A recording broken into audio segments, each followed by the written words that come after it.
Liana, Lisa, 2 prénoms, 2 destins brisés, 2 jeunes filles européennes, l'une ukrainienne, réfugiée en Allemagne, l'autre néerlandaise, toutes 2 victimes d'une barbarie que nos sociétés n'auraient jamais dû laisser s'installer, 2 noms que nous devons refuser d'oublier.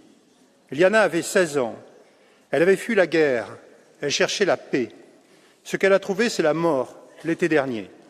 Un migrant irakien, sous le coup d'un ordre d'expulsion jamais exécuté, l'a poussé sous un train. Quelques instants plus tôt, elle appelait son grand-père, apeuré. Le dernier son qu'il a entendu, ce sont les cris déchirants de sa petite fille. Lisa avait 17 ans. Il y a quelques jours, elle rentrait d'une soirée à Amsterdam. Inquiète d'être suivie, elle alerta la police.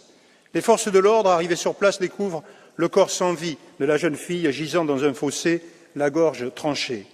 Le meurtrier présumé, un pensionnaire d'un centre de réfugiés tout proche, déjà soupçonné de viol quelques jours auparavant. Ces faits atroces ne sont malheureusement pas isolés. Ils ne sont pas des faits divers comme le prétendent certains. Ces violences aux femmes, devenues le quotidien de nos filles, de nos mères, de nos épouses.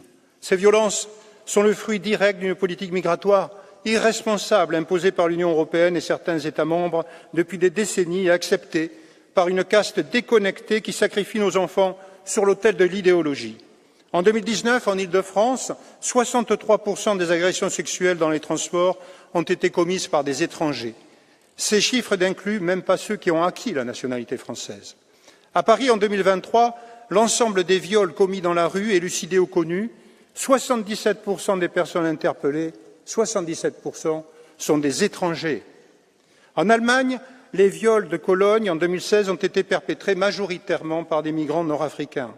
Au Royaume-Uni, plus de 4000 enfants ont été abusés par des gangs indo-pakistanais pendant plus de 30 ans, avec la complicité du silence médiatique et politique. Un véritable scandale que l'on préfère ignorer. Et la situation dans nos prisons en France confirme ce désastre.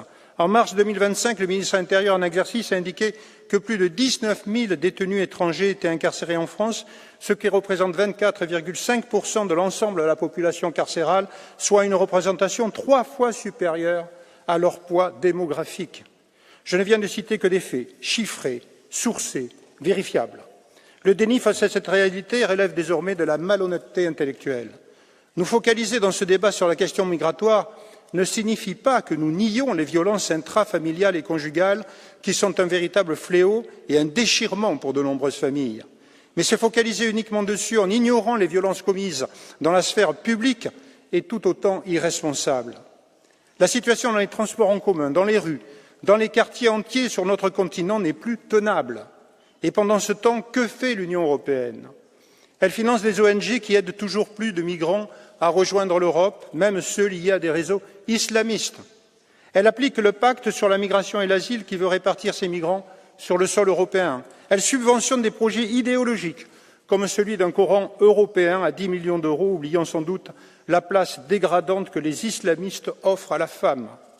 La Commission européenne va jusqu'à financer des campagnes de communication où apparaissent des fillettes voilées, pendant que le régime iranien des mollahs met à mort des jeunes filles parce qu'elles retirent leur hijab.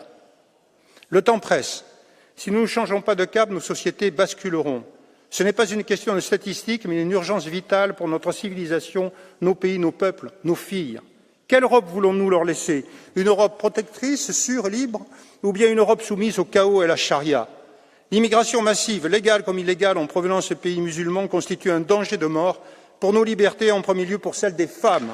Du côté des patriotes, le choix est fait, nous continuerons tant que nécessaire à agir pour mettre fin à cette anarchie migratoire, à l'entrisme islamiste au sein de nos institutions et de nos sociétés. Nous voulons garantir un avenir imprégné de liberté et de sécurité pour nos concitoyens et en particulier pour les femmes en Europe. Je vous remercie.